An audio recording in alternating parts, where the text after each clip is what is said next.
Hello everyone. Today I will discuss about the malignant otitis externa. क्या है ये? नाम से पता चल रहा है ओटाइटिस का मतलब ईयर, एक्सटर्नल का मतलब external part, outer part. This is a disease of external ear. होता क्या है ये होता है सूडोमोनास का इन्फेक्शन. ठीक है, कहाँ पे होता है इन्फेक्शन इसका? होता है ईएसी पे, एक्सटर्नल ऑडिटरी कैनाल. ठीक है, एक्सटर्नल ऑडिटरी कैनाल पे क्या होता है कि सूडोमोनास का इन्फेक्शन होता है. ठीक है, जिसको बोलते हैं मैलिग्नेंट ओटाइटिस एक्सटर्ना. ठीक, इसको कभी पहले बोला करते थे, इसको बोलते थे एक्यूट नेक्रोटाइजिंग ओटाइटिस एक्सटर्ना.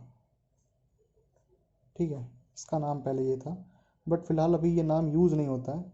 हो सकता है पुरानी किताबों में कहीं मिल जाए, बट फिलहाल इसको बोलते हैं मैलिग्नेंट ओटाइटिस एक्सटर्ना. क्या होता है? एक्सटर्नल ईयर की डिजीज है जो कि कराता कौन है? सूडोमोनास. ठीक है, ये क्या होता है कि सबसे ज़्यादा जो होता है ये होता है इम्यूनो कम्प्रोमाइज में. इम्यूनो कम्प्रोमाइज्ड जो पेशेंट होते हैं इनमें होता है, रैपिडली ऑकर होता है. ठीक है, इसमें नाम जो अगर देखोगे तो नाम बोलता है कि malignant, but this is a not malignancy.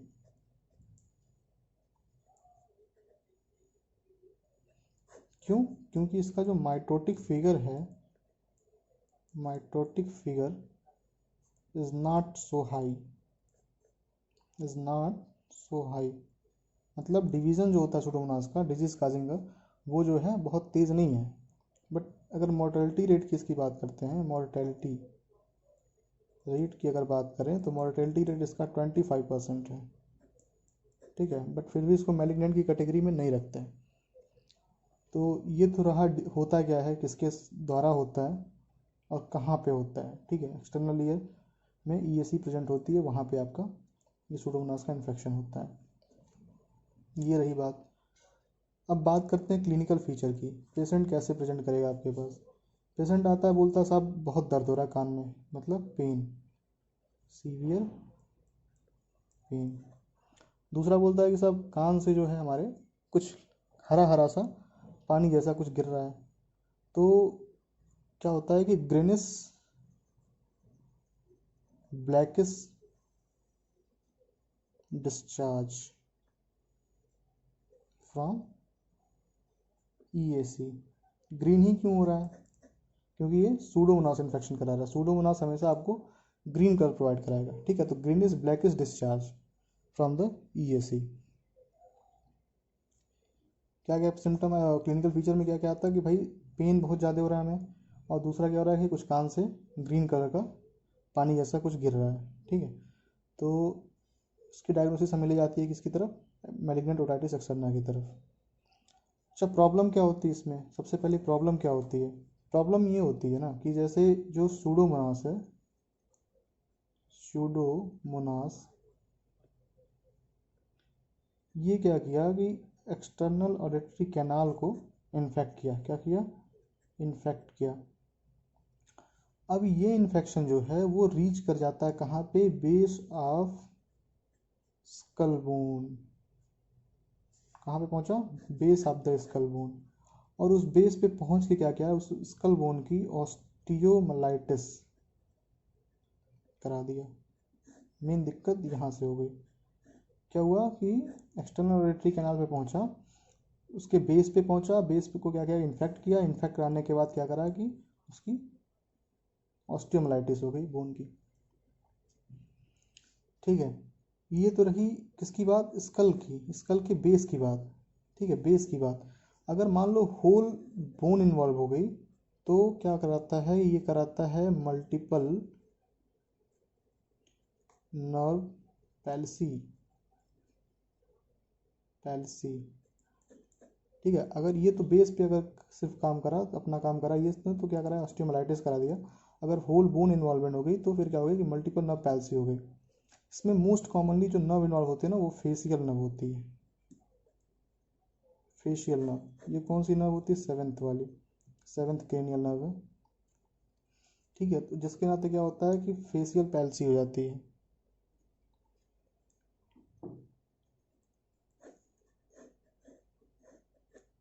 ठीक है, बेस पे करा तो ऑस्टियोमाइलाइटिस, और अगर पूरी बोन इन्वॉल्वमेंट हो गई तो फेशियल पैल्सी कराया। अच्छा, एक चीज़ मैं यहाँ पे डिस्कस करूँगा, जैसे अभी ईएसी को डिस्कस करते हैं, छोटा सा ईएसी अपने में एक छोटा सा टॉपिक है, बट उसको मैं कभी अब अलग डिस्कस करूँगा। यहाँ पे मैं इतना बताना चाहूँगा जिससे आपको यहाँ पे काम इसका चल जाए। जब आप ईयर का स्ट्रक्चर देखते हो तो ईएसी कुछ इस तरह से होती है। ठीक है, sorry, this is like a kidney, कुछ इस तरह से होती है। तो ये यहाँ से शुरू होकर के कुछ यहाँ तक जाती है। तो ईएसी की बात कर लें तो ईएसी जो है आपका ऐसे है, इसकी जो लेंथ है ना वो 24 mm की है। ठीक है, इसको दो पार्ट में डिवाइड करते हैं, 1/3 एंड 2/3, 1/3 एंड 2/3। जो 1/3 है ये क्या होता है, कार्टिलेजिनस पार्ट होता है, कार्टिलेज होता है। ठीक है, और ये जो 2/3 है ये क्या होता है, बोनी पार्ट होता है। ठीक है, शुरुआत का 1/3 क्या है, कार्टिलेज से बना हुआ है, और इधर क्या है, बोनी पार्ट है। अभी इस चीज़ को मैं आगे जोड़ता हूँ, बताता हूँ कि इसने बताया, मैंने क्यों यहाँ पे बताया इस चीज़ को। तो अभी तक हमने बताया कि सूडोमोनास का इन्फेक्शन है, ईएसी पे अटैक करता है, फिर वो क्या करता है कि ईएसी से कहाँ पहुँच रहा है, ये पहुँच रहा है कि base of the skull bone पे, वहाँ पे ऑस्टियोमाइलाइटिस करा दे रहा है। अगर पूरी बोन इन्वॉल्वमेंट हो जा रही है तो उसमें क्या होता है कि नर्व पैल्सी कराता है, मोस्ट कॉमन जो फेशियल नर्व इन्वॉल्व हो रही है, और वहाँ पे फेशियल पैल्सी करा दे रहा है। ठीक है, अब क्वेश्चन ये आता है ना कि क्वेश्चन ये है कि आखिर इन्फेक्शन हो रहा था ईएसी पे, ठीक है, तो वो पहुंच कैसे गया बेस ऑफ स्कल पे, बेस ऑफ स्कल पे कैसे पहुंच गया, सबसे बड़ा क्वेश्चन तो ये है। तो जब आप देखते हैं कि ईएसी का जो पार्ट है कार्टिलेजिनस पार्ट है, कार्टिलेजिनस पार्ट जो है उसमें क्या होता है कि 2 to 4 जो है इसमें फिजर प्रेजेंट है। क्या प्रेजेंट है, फिजर, याद रखिएगा, फिजर प्रेजेंट है यहाँ पे, किसमें, कार्टिलेजिनस पार्ट पे। इस फिजर को क्या बोलते हैं, बोलते हैं fissure of Santorini, Santorini, fissure of Santorini. ठीक है, इसी के थ्रू क्या होता है कि जो इन्फेक्शन होता है वो ईएसी से बोन के, स्कल बोन के बेस तक पहुंच जाता है। क्या है, ईएसी में कार्टिलेजिनस पार्ट जो है उसमें क्या होता है कि 2 to 4 फिजर प्रेजेंट है, उस फिजर को बोलते हैं सेंटोरनी, फिजर ऑफ सेंटोरनी। इसी फीचर के थ्रू क्या होता है कि इन्फेक्शन जो है स्कल बोन के बेस तक पहुंच जाता है। अच्छा, ये रही तो कार्टिलेजिनस वाली बात। दूसरा पार्ट जो है उसका वो है बोनी पार्ट। अब यहाँ पे क्या था, यहाँ पे था फिजर। ठीक है, बोनी पार्ट में क्या हो रहा है, बोनी पार्ट में होता है फोरामेन, फोरामेन क्या होता है, फोरामेन। फोरामेन को बोलते हैं foramen of Huschke, HUSCHK, foramen of Huschke. ठीक है, याद रखना, फोरामेन ऑफ हस्का क्या है, फोरामेन है, किसमें होता है, बोनी पार्ट में ऑफ ईएसी के। और ये क्या है, फिजर ऑफ सेंटोरनी, ये क्या होता है, कार्टिलेजिनस पार्ट पे होता है। ये जो फिजर ऑफ हस्का है ना, ये क्या होता है कि 2 to 4 ईयर पे, 2 to 4 ईयर पे ये क्या होता है, क्लोज हो जाता है। बट अगर मान लो कि क्लोज नहीं हुआ तो ये क्या कराता है कि जो इन्फेक्शन होता है वो कहाँ तक पहुँच जाता है, पैरोटिड ग्लैंड तक। इस फिजर के थ्रू इन्फेक्शन जो है वो पहुँच गया पैरोटिड ग्लैंड पे।